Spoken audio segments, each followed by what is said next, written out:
પ્રાજસ્વ ફાઉન્ડેશનમાં આપ સૌનું સ્વાગત છે। મુખ્ય પરીક્ષા એટલે કે મેન્સ આન્સર રાઇટિંગ સિરીઝમાં આપણે વાત કરીશું મૌદ્રિક નીતિમાં આરબીઆઈના જે પરિવર્તન કરવામાં આવ્યા અને આરબીઆઈ દ્વારા જે પરિવર્તન કરવામાં આવે કેવા છે, સમય સંજોગો પ્રમાણે કઈ રીતે ઉપયોગી સાબિત થઈ શકે છે અને આવનારા સમયમાં એની શું પ્રાસંગિકતા હશે તેના વિશેની વિસ્તૃત ચર્ચા આપણે કરીએ। આરબીઆઈએ તાજેતરમાં જ અર્થવ્યવસ્થાને મજબૂત કરવા માટેના અન્ય પગલાઓની જાહેરાત કરી હતી, જે મુજબ રેપો રેટ જે છે એ 4.4થી ઘટાડી અને 4 કરવામાં આવ્યો। માર્જિનલ સ્ટેન્ડિંગ ફેસિલિટી જે રેટ હતો અને સાથે સાથે બેંક રેટ જે છે એ 4.65%થી ઘટાડી અને 4.25% કરવામાં આવ્યો। રિવર્સ રેપો રેટની વાત કરીએ તો 3.75%થી ઘટાડી અને 3.35% કરવામાં આવ્યો। તો repo rate, marginal standing facility rate, bank rate, reverse repo rate આ દરેક વસ્તુની માહિતી આપણે બેન્કિંગ સિરીઝની અંદર જ્યારે આપણે મોનેટરી પોલિસી વિશેની વાત કરી રહ્યા હતા ત્યારે વિસ્તૃત રીતે માહિતી આપણે મેળવી છે। જે પણ વિદ્યાર્થીઓએ જો એ વિડીયો ન જોયો હોય તો વહેલી તકે જુઓ, જેથી કરીને તમને એના વિશેની સંપૂર્ણ માહિતી મળે। અને દરેક વિડીયો જોયા પછી વિદ્યાર્થી મિત્રો તમે કમેન્ટ કરો, જેથી કરીને અમે તમારી સાથે વધારે સારી રીતે જોડાઈ શકીએ અને વિડીયોને વધારે ને વધારે શેર કરો। સાથે જ આજે પણ હું તમને એની ઝલક આપીશ કે રેપો રેટ શું છે, માર્જિનલ સ્ટેન્ડિંગ ફેસિલિટી રેટ શું છે અને કઈ રીતે એ આવનારા સમયમાં આપણી માટે ઉપયોગી છે। રાજ્યોને જે કન્સોલિડેટેડ સેન્કિંગ ફંડમાંથી વધુ ઉધાર લેવાની મંજૂરી આપવામાં આવી છે, જે રાજ્ય સરકાર દ્વારા તેમની જવાબદારીઓની ચૂકવણી માટે જે બફર તરીકે જાળવવામાં આવતો હોય છે। આરબીઆઈએ 90 દિવસના સમયગાળા માટે આરબીઆઈના પોલિસી રેટ રેપો રેટ પર સીડબી એટલે કે SIDBI small industrial development bank of ઇન્ડિયાને રૂપિયા 15,000 કરોડની વિશેષ પુનઃધિરાણ સુવિધાની જાહેરાત કરી હતી અને આ સુવિધામાં હવે વધુ 90 દિવસનો વધારો કરવામાં આવ્યો છે। તો અહીંયા જ્યારે સીડબીને તમે જ્યારે ફંડ પ્રોવાઈડ કરી રહ્યા છો ત્યારે એ વસ્તુને આપણે જોવું પડશે કે લોકડાઉનની પરિસ્થિતિઓના કારણે જે નાના ઉદ્યોગો અને જે મંજોલા ઉદ્યોગ જેને કુટીર ઉદ્યોગ તરીકે પણ આપણે ઓળખીએ છીએ, તો આવા ઉદ્યોગોને જે નુકસાન થયું છે તેની ભરપાઈ માટે જરૂરી છે કે ત્યાં આગળ કેપિટલ પૂરી પાડવામાં આવે, એટલે કે મૂડી પૂરી પાડવામાં આવે અને મૂડીનું પ્રેષણ નહીં મળે તો બની શકે છે કે આ ઉદ્યોગોની અંદર ભારે ખામીઓ સર્જાઈ શકે છે। સાથે જ જ્યારે તમે આત્મનિર્ભર ભારતની વાત કરો છો અને આત્મનિર્ભર ભારત અભિયાન વિશેની સરકાર દ્વારા જાહેરાત કરવામાં આવી છે, ત્યારે જરૂરી છે કે આત્મનિર્ભર બનવા માટે ખરેખર આત્મનિર્ભરતાને અપનાવવામાં આવે। માટે ફક્ત ચાઇનાની વસ્તુ બંધ કરવાથી તમે આત્મનિર્ભર ભારત સુધી નહીં પહોંચી શકો, પરંતુ ખરેખર રીતે તમારે ચાઇનાની વસ્તુને બંધ કરતાં પહેલાં અથવા તો બંધ કરતાની સાથે આપણે એ સોર્સ આપણા જે મુખ્ય સોર્સ છે કે જે વસ્તુઓ આપણે ચાઇના પાસેથી લઈ રહ્યા છીએ એ ખરેખર ભારતમાં અવેલેબલ છે કે નહીં છે તો કોઈ વાંધો નથી, જો નથી તો એને ઊભા કરવા, એને ક્રિએટ કરવા અને ત્યાં આગળ રોજગારીનું સર્જન કરવું, જેથી કરીને આપણે જે વસ્તુ આપણે બહારથી લાવતા હતા એ જ વસ્તુ ભારતમાંથી મેળવી શકીએ। અને એ વસ્તુની શરૂઆત ક્યાંથી થઈ શકે છે? નાના ઉદ્યોગોથી થઈ શકે છે, કારણ કે નાના ઉદ્યોગોના પ્રબળ દાવેદારી સાથે જ ચાઇના આજે આટલું આગળ વધ્યું છે અને માટે જરૂરી છે કે નાના ઉદ્યોગોને પ્રોપર પ્રમાણમાં શું કરવામાં આવે? ફાઇનાન્શિયલી એડ પૂરી પાડવામાં આવે અને માટે જ આરબીઆઈ અને ભારત સરકાર દ્વારા મળી અને આ વસ્તુ કરવામાં આવ્યું છે કે ટોટલ 15,000 કરોડ રૂપિયા આ સીડબીને આ વિશેષ પુનઃધિરાણ સુવિધા માટે આપવામાં આવશે અને જેથી કરીને શું કરી શકે? કારણ કે small industrial development bank of India જે છે એ આ જ ક્ષેત્રની અંદર કામ કરી રહી છે કે જે નાના ઉદ્યોગો જે લઘુ ઉદ્યોગ જેના તરીકે આપણે ઓળખીએ છીએ તેમને ફાઇનાન્શિયલ એડ પૂરી પાડવાનું કામ કરી રહી છે। તો જરૂરી છે કે જો આ રીતની એડ પૂરી પાડવામાં આવશે તો બની શકે કે એ લોકોના નવા સ્ટાર્ટઅપ શરૂ થશે। નવા સ્ટાર્ટઅપ શરૂ થશે તો આપણી જે નિર્ભરતાઓ જે અન્ય દેશ પર જે રહેલી છે, એટલે કે મુખ્ય રીતે તો જ્યારે આપણે ચીન સાથે આ કોમ્પિટિશન કરી રહ્યા છીએ તો ચીનની ઉપરની જે આપણી જે મુખ્ય નિર્ભરતાઓ છે એની અંદર આપણે ઘટાડો કરવા માટે જરૂરી છે કે પોતે પહેલાં પ્રોડક્શન અહીંયા કરવું પડશે અને માટે જ આપણે આ સીડબીને આ ફંડ આપવામાં આવ્યું છે। આ સિવાય અન્ય વાત કરીએ તો રૂપિયા 15,000 કરોડની ધિરાણની સુવિધા એક્ઝિમ એટલે કે export import bank of India જે છે એમને ભારતના વિદેશી વેપારને ધિરાણ આપવા માટે આપવામાં આવી છે। આ લોન સુવિધા 90 દિવસના સમયગાળા માટે આપવામાં આવી છે, જેમાં 1 વર્ષ વધારવાની જોગવાઈ છે। એટલે કે એવું કહી શકીએ કે 3 મહિનાનો તમને સમયગાળો આપેલો છે, પરંતુ એક વર્ષ હજુ પણ વધારવાની સંભાવનાઓ છે। અને જ્યારે તમે એક્સપોર્ટ ઇમ્પોર્ટ બેંક ઓફ ઇન્ડિયાની વાત કરી રહ્યા છો, જ્યારે તમારે અર્થતંત્રને મજબૂત બનાવવાનું છે, તો જરૂરી એ રહેશે કે તમે જ્યારે પ્રોડક્શન કરી રહ્યા છો, આત્મનિર્ભર બની રહ્યા છો, તો પહેલાં પોતાની જરૂરિયાતને સંતોષવામાં આવે અને ત્યારબાદ સરપ્લસ જે પ્રોડક્શન છે એનું તમે જ્યારે એક્સપોર્ટ કરવા માંગી રહ્યા છો તો જરૂરી છે કે તમારી પાસે એક્સપોર્ટ ઇન્ફ્રાસ્ટ્રક્ચર પ્રોપર અવેલેબલ હોવું જોઈએ અને ક્વોલિટેટિવ ઇન્ફ્રાસ્ટ્રક્ચર અવેલેબલ હોવું જોઈએ, જેથી કરીને આપણે શું કરી શકીએ, વધુ સારી રીતે નિકાસને પ્રોત્સાહન કરી શકીએ અને નિકાસ વધુ જેટલી કરીશું એટલું જ આપણને વિદેશી હુંડિયામણ વધારે ને વધારે પ્રાપ્ત થશે, આપણે ત્યાં આગળ એફડીઆઈ વધારે એટ્રેક્ટિવ થશે, આકર્ષાશે અને પરિણામે જ્યારે ભારતની અંદર બહારની કંપનીઓ આવી અને રોકાણ કરશે, અહીંયા પોતાની કંપનીઓની સ્થાપના કરશે, તો બનશે કે અહીંયા રોજગારનું સર્જન થશે અને રોજગાર સર્જન થતાની સાથે જ એવું કહી શકીએ કે રોજગાર સર્જન એ ઘણી બધી સમસ્યાઓનો ઉકેલ છે અને ઘણી બધી સમસ્યાઓમાંથી આપણને બહાર કાઢી શકે છે, જેમ છે ગરીબી છે, બેકારી છે, અસમાનતા છે, જે આપણે વિસ્તૃત ચર્ચા કરી છે અને હજુ પણ કરવાના છીએ. બેન્કો ચોક્કસ કોર્પોરેટ જૂથને મહત્તમ ક્રેડિટ લંબાવી શકે છે, તે મર્યાદા 25%થી વધારી અને બેંકના પાત્ર મૂડીના આધારે 30% કરવામાં આવી, કારણ કે જરૂરી છે કે કોર્પોરેટ જે જૂથ જે રહેલા છે તેઓને પણ અત્યારે આ સંજોગોની અંદર ખરેખર મૂડીની જરૂરિયાત છે, કારણ કે તમે જ્યારે આત્મનિર્ભર બનવા જઈ રહ્યા છો અને સાથે સાથે લોકડાઉનનો જ્યારે સામનો કરી રહ્યા છો ત્યારે બેવડી જે તમને ફટકો પડી રહ્યો છે, એવા સંજોગોમાં બની શકે છે કે આ જે સુધાર કરવામાં આવ્યા એ ખરેખર રાઈટ ટાઈમ જ છે. આવા જ સમયે જો સુધાર કરવામાં આવે તો બની શકે કે આપણે જે તળિયાના લેવલ સુધી બેઠા છીએ તો ત્યાંથી ખરેખર પોતાની જાતે ઊભું થવામાં આપણને વાંધો નથી, પરંતુ જ્યારે આપણે અધવચ્ચે હોઈએ ત્યારે એવું બની શકે છે કે આપણે કોઈની મદદ વગર એ સંજોગોમાંથી પ્રસાર ન થઈ શકે, પરંતુ ખરેખર આવા સંજોગોમાંથી નીકળવા માટે કોર્પોરેટ જૂથને પણ પૈસાની જરૂર છે, સાથે સાથે નાના ઉદ્યોગોને પણ જરૂર છે. તો જરૂરી એ છે કે ઉત્પાદન પણ વધારવાનું છે અને નિકાસ પણ વધારવાની છે, માટે આરબીઆઈ દ્વારા લેવામાં આવેલા આવા પગલાઓ ખરેખર ઉપયોગી સાબિત થઈ શકે છે. જોઈએ આપણે શું વસ્તુ છે, રેપો રેટ છે, રિવર્સ રેપો રેટ છે, આ દરેક વસ્તુમાં જે એમને ચેન્જીસ કર્યા છે તો એના વિશેની પણ માહિતી મેળવીએ અને કઈ રીતે હવે એ અત્યારના સંજોગો પ્રમાણે કઈ રીતે ઉપયોગી સાબિત થશે. વાત કરીએ આપણે રેપો રેટ વિશેની, તો તેને બેન્ચમાર્ક ઇન્ટરેસ્ટ રેટ તરીકે પણ ઓળખવામાં આવે છે, સાથે સાથે પોલિસી રેટ તરીકે પણ ઓળખવામાં આવે છે. તે એવો દર છે જેના આધારે આરબીઆઈ ટૂંકા ગાળા માટે બેંકોને લોન પૂરી પાડે છે અથવા તો નાણાં પૂરા પાડે છે. અહીંયા આપણે સમજીએ, મેં ઓલરેડી આ જ વસ્તુ ઇકોનોમિક્સ લેક્ચર સિરીઝની અંદર સમજાવેલું છે. એસબીઆઈ છે, આપણને પૈસાની જરૂર પડે છે, આપણે કોઈ પણ પ્રકારના ઉછીના પૈસા લેવા હોય તો આપણે એસબીઆઈ પાસે જઈએ છીએ. એસબીઆઈને ઉછીના પૈસાની જરૂર છે તો કોની પાસે જશે? આરબીઆઈ પાસે જ જશે. આરબીઆઈને જેને કીધું કે અમારે પૈસાની જરૂર છે અને એવા સંજોગોમાં આરબીઆઈ કીધું કે હું તમને પૈસા આપવા રેડી છું, પરંતુ તમારે શું કરવું પડશે? જામીનગીરી, કોઈ પણ પ્રકારની તમારે જામીનગીરી શું કરવી પડશે? ગીરવે મૂકવી પડશે. અને હા, એ જે જામીનગીરી હશે એ એસએલઆર સિવાયની હોવી જોઈએ. તો કોઈ વાંધો નહીં, બેંક દ્વારા એ જામીનગીરી પણ ગીરવે મૂકવામાં આવી, પરંતુ આરબીઆઈ એની પાસે ઇન્ટરેસ્ટ તો લેશે પૈસાનું. જે જામીનગીરી લે છે તો સિક્યુરિટી તરીકે છે, જે મૂડી આપી રહ્યા છે એનું રિવર્સ શું, તો એ પ્રમાણેનો જો વ્યાજદર જે છે એ વ્યાજદરને શું કહેવામાં આવશે? રેપો રેટ તરીકે ઓળખવામાં આવશે. અને જ્યારે મેં તમને આની પહેલાંની વાત કરી હતી, જ્યારે રેપો રેટ સમજાવ્યો હતો ત્યારે કેટલો હતો? 4.40% રેપો રેટ હતો. અને આરબીઆઈ દ્વારા શું કરવામાં આવ્યું? રેપો રેટને 4.4થી ઘટાડીને હવે કેટલો કરી દેવામાં આવ્યો? 4% કરી દેવામાં આવ્યો. એટલે આપણે એ પણ વસ્તુને ધ્યાનમાં રાખીશું. હવે એની પ્રાસંગિકતાને સમજીએ. જ્યારે બેંકને 4.40%ના બેંક રેટે લોન આરબીઆઈ પાસેથી મળતી હતી, તો એસબીઆઈ જે ગ્રાહકોને જે લોન આપી રહ્યું છે એ લોનનો જે રેટ હશે એ એપ્રોક્સિમેટલી આપણે એવું માની લઈએ કે જો 2%નો માર્જિન રાખતા હોય એ લોકો, તો 6.40%થી લઈ અને 8% સુધીનો માર્જિન એમનો હોઈ શકે, એટલે કે 8% વ્યાજ દરે જનતાને લોન પ્રોવાઈડ કરી રહ્યા છે. પરંતુ જ્યારે આરબીઆઈ દ્વારા જ રેપો રેટમાં ઘટાડો કરવામાં આવ્યો અને 40 બેઝિસ પોઈન્ટનો જે ઘટાડો, 400 બેઝિસ પોઈન્ટ જેને કહેવાય અને 40 ડેસિમલ પોઈન્ટ કહેવાય, તો આ જે ઘટાડો જે કરવામાં આવ્યો એ વસ્તુનો લાભ ડાયરેક્ટ જનતાને પણ મળવાનો છે, કારણ હવે જે લોનનો જે રેટ છે એ શું થઈ જશે? ઓછો થઈ જશે. અને આવા સંજોગોમાં કે જ્યારે મૂડીની અછત સર્જાઈ રહી છે, તરલતામાં ઘટાડો સર્જાઈ રહ્યો છે, અને જે તરલતામાં મુખ્ય ઘટાડાનું મુખ્ય કારણ છે કે વ્યક્તિઓ દ્વારા શું કરવામાં આવે છે? અત્યારે પોતાની બચતને સિક્યોર કરવાના વધારે પ્રયત્નો કરવામાં આવી રહ્યા છે, કારણ કે આવનારા સમયનું કોઈ પ્રિડિક્શન બંધાઈ શકતું નથી કે આવનારા સમયમાં ક્યારે અર્થવ્યવસ્થા સ્વસ્થ અર્થવ્યવસ્થાની અંદર કન્વર્ટ થઈ શકશે.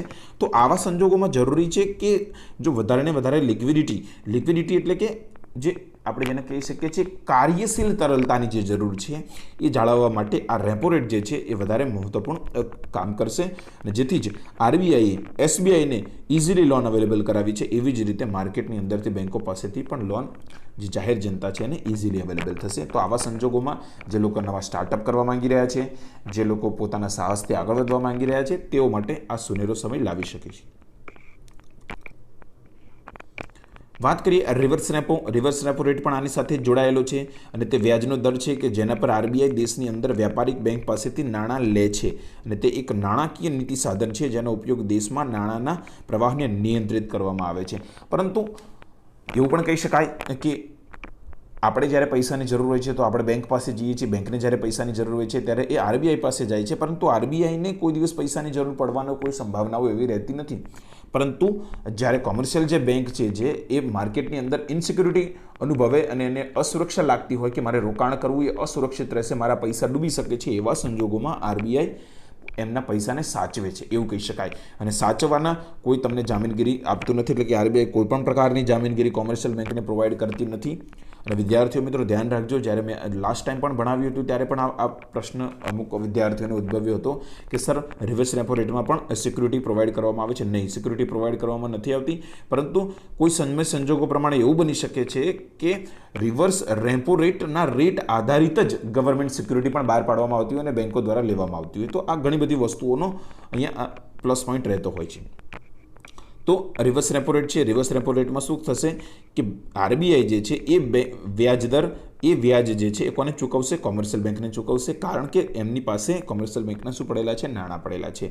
અને રિવર્સ રેપો રેટમાં જે ઘટાડો થયો છે 3.75% ઘટાડીને કેટલા થઈ ગયા છે? 3.35% કરવામાં આવ્યો છે, જેથી કરીને જે બેંકો જે છે એ પોતાની સિક્યુરિટી અનુભવવા માટે એવું ના કરે કે આરબીઆઈ પાસે જ નાણાં ધિરાણ રાખ્યા કરે, કારણ કે અહીંયા ઇન્ટરેસ્ટ જ એટલું ઓછું મળશે કે બેંકો શું કરશે કે લોકોને વધારે ને વધારે ધિરાણ આપવાનું વધારે વિચારશે, કારણ કે બેંકો જે લોકો જે છે એ એના પાસેથી જે મળતું જે વ્યાજ જે છે એ આરબીઆઈ તરફથી મળતા વ્યાજ કરતાં કેવું છે? વધારે છે. માટે એવું બની શકે કે જે માર્કેટની અંદર જે તરલતા જરૂરી છે, માર્કેટની અંદર જે ફાઇનાન્શિયલ એડની જે જરૂર છે એ ખરેખર પ્રોવાઈડ કરી શકાય. માટે જરૂરી છે કે રિવર્સ રેપો રેટને પણ ઘટાડો કરવામાં આવે.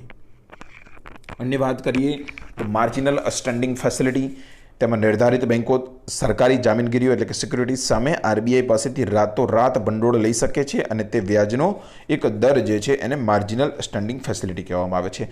સેમ કન્ડિશન છે જે આપણે રેપો રેટની અંદર ભણ્યા હતા, પરંતુ અહીંયા એ વસ્તુ તમે સમજો કે જામીનગીરી જે છે તમારે એસએલઆરનો તમને ઉપયોગ કરવા દેવામાં આવે છે, ત્યાં આગળ એસએલઆરનો ઉપયોગ કરવામાં આવતો નહોતો. બાકી સેમ કન્ડિશન છે, એસબીઆઈને નાણાંની જરૂર છે, આરબીઆઈ પાસેથી નાણાં લેશે, જામીનગીરી ગીરવે મૂકશે અને જે વ્યાજ દર ચૂકવશે તેને આપણે શું કહીશું? Marginal standing facility.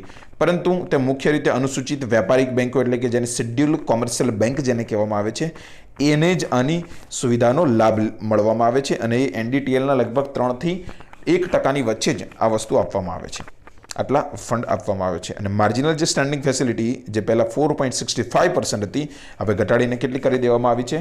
આ 4.25% કરી દેવામાં આવી છે. અને જેનો મુખ્ય અસર એ થશે કે આજના આ જે સમયગાળામાંથી આપણે પ્રસાર થઈ રહ્યા છીએ એવા સમયે જ્યારે નાણાકીય ધિરાણની બજારને વધારે આવશ્યકતા છે, તો એવું પણ બની શકે કે જે એસએલઆર એસએલઆરથી વધારે એમની પાસે સિક્યુરિટી અવેલેબલ નથી ને માટે એવું ના બની શકે કે લોકોને મદદ ના કરી શકે, બેંકો મદદ ના કરી શકે. માટે માર્જિનલ સ્ટેન્ડિંગ ફેસિલિટીમાં જે ઘટાડો કરવામાં આવ્યો છે એ ખરેખર શેડ્યુલ્ડ કોમર્શિયલ બેંકને વધારે સારી રીતે લોન મેળવવા માટે ઇઝીલી અવેલેબલ થશે અને જેથી કરીને એ એના ગ્રાહકોને પણ લોન પ્રોવાઈડ કરી શકશે. અન્ય વાત છે બેંક દર વિશેની. તો બેંક રેટ તે વ્યાજનો દર છે કે જેના પર આરબીઆઈ દેશની કોઈ સ્થાનિક બેંકોને નાણાં આપે છે અને તે સામાન્ય રીતે લાંબા ગાળાની આ ધિરાણ સુવિધાઓ હોય છે. બેંક દરનું સંચાલન એક પદ્ધતિ છે જેના દ્વારા મધ્યસ્થ બેંકો આરબીઆઈ આર્થિક પ્રવૃત્તિને અસર કરે છે. અને બેંક દરની અંદર પણ શું કરવામાં આવ્યું છે? 4.65થી ઘટાડી અને કેટલું કરી દેવામાં આવ્યું છે? 4.25% કરી દેવામાં આવ્યું છે. આજે તમે જોઈ શકો છો કે તમે બેંક રેટ સેમ કન્ડિશન છે આરબીઆઈની જે આપણે વાત કરી રેપો રેટ સિચ્યુએશન પ્રમાણે, પરંતુ અહીંયા કોઈપણ પ્રકારની જામીનગીરીનો સ્વીકાર કરવાનો રહેતો નથી, કારણ કે લોંગ ટાઈમ હોય છે. મોટાભાગે બેંક દરનો ઉપયોગ પેનલ્ટી રેટ તરીકે થતો હોય છે કે બેંક આરબીઆઈ દ્વારા આપવામાં આવેલા દિશાનિર્દેશો માનવામાં જ્યારે બેંકો નિષ્ફળ જાય છે ત્યારે બેંક દરના આધારે આરબીઆઈ શું કરે છે? એમની ઉપર પેનલ્ટી લગાવે છે. આરબીઆઈ દ્વારા કરવામાં આવેલા આ મૌદ્રિક જે પરિવર્તનો જે છે એની સાથે સાથે એમણે રાજ્ય સરકાર માટે પણ કામ કરેલું છે કે કોન્સોલિડેટેડ સિંકિંગ જે ફંડ છે CSF રાજ્યોની બજારમાંથી લીધેલી લોનમાંથી મુક્તિ મેળવવા માટે આરબીઆઈ દ્વારા 1999-2000માં તેની સ્થાપના કરવામાં આવી હતી, કારણ કે રાજ્યો દ્વારા જે પર્સનલ જે લોન લેવામાં આવે છે તેના વિશેની વાત છે. શરૂઆતમાં આંધ્રપ્રદેશ, અરુણાચલ પ્રદેશ, અસમ, છત્તીસગઢ, ગોવા, મહારાષ્ટ્ર, મેઘાલય, મિઝોરમ, ત્રિપુરા, ઉત્તરાંચલ અને પશ્ચિમ બંગાળ જેવા 11 રાજ્યોએ CSFની સ્થાપના કરી હતી. પાછળથી 12મા નાણાં પંચે 2005-10માં તમામ રાજ્યો માટે CSFની સ્થાપના માટે ભલામણ કરી હતી અને આ CSF જે છે એ રાજ્યોની સંચિત નિધિ અને જાહેર ખાતાની બહાર જાળવવાનું હોય છે. તેનો ઉપયોગ લોનમાંથી મુક્તિ સિવાય અન્ય કોઈ હેતુ માટે થવો જોઈએ નહીં અને આ ફંડનું સંચાલન RBIના નાગપુરના સેન્ટ્રલ એકાઉન્ટ્સ વિભાગ દ્વારા કરવામાં આવે છે. અને એની અંદર પણ જો વધારે એવું કહેવાય શકાય કે ઉદારતા દાખવવામાં આવી છે, જેથી કરીને રાજ્યોને આવી સંજોગોની અંદર જે પ્રોબ્લેમ જે સર્જાઈ રહ્યા છે અને અમુક રાજ્યોની અંદર ફંડનો અભાવ જે છે એમાંથી એ બહાર આવી શકે છે. અને આ જ વસ્તુ છે કે RBI દ્વારા જે મૌદ્રિક નીતિની અંદર જે પરિવર્તન કરવામાં આવે છે તેના ઇમ્પેક્ટ શું છે તેના વિશેની આપણે ચર્ચા કરીએ. તો આજે તમે જોઈ શકો છો રિવર્સ રેપો રેટની અંદર ઘટાડો કર્યો, રેપો રેટની અંદર ઘટાડો કર્યો, માર્જિનલ સ્ટેન્ડિંગ ફેસિલિટીની અંદર ઘટાડો કર્યો. એમાં મુખ્ય જે છે એ માર્જિનલ સ્ટેન્ડિંગ ફેસિલિટી અને રેપો રેટ, આ બંનેમાં ઘટાડાથી શું થશે કે બેંકોને ઇઝીલી લોન અવેલેબલ થશે. તો ઇઝીલી લોન અવેલેબલ થતાની સાથે જે ઉત્પાદકના જે મુખ્ય જે ક્ષેત્રો છે જેમ કે એગ્રીકલ્ચર, ઇન્ડસ્ટ્રી અને સર્વિસીસ સેક્ટર, આ ત્રણ સેક્ટરમાં જે મૂડીની જે જરૂર છે કે જે અત્યારે ખરેખર એને વેગવંતુ બનાવવા માટે અને જે ખરેખર આત્મનિર્ભર ભારત બનવા માટે આ ત્રણ સેક્ટરની અંદર મૂડીની જરૂર છે અને એ મૂડીની જરૂરિયાત પૂરી પાડવા માટે જરૂરી છે કે RBI દ્વારા નાણાં પૂરા પાડવામાં આવે અને આ જે ઇઝીલી જે લોન અવેલેબલ બેંકને થશે RBI પાસેથી, તો બેંકો જે છે એ જે તે ક્ષેત્રને પણ ઇઝીલી લોન અવેલેબલ કરાવશે.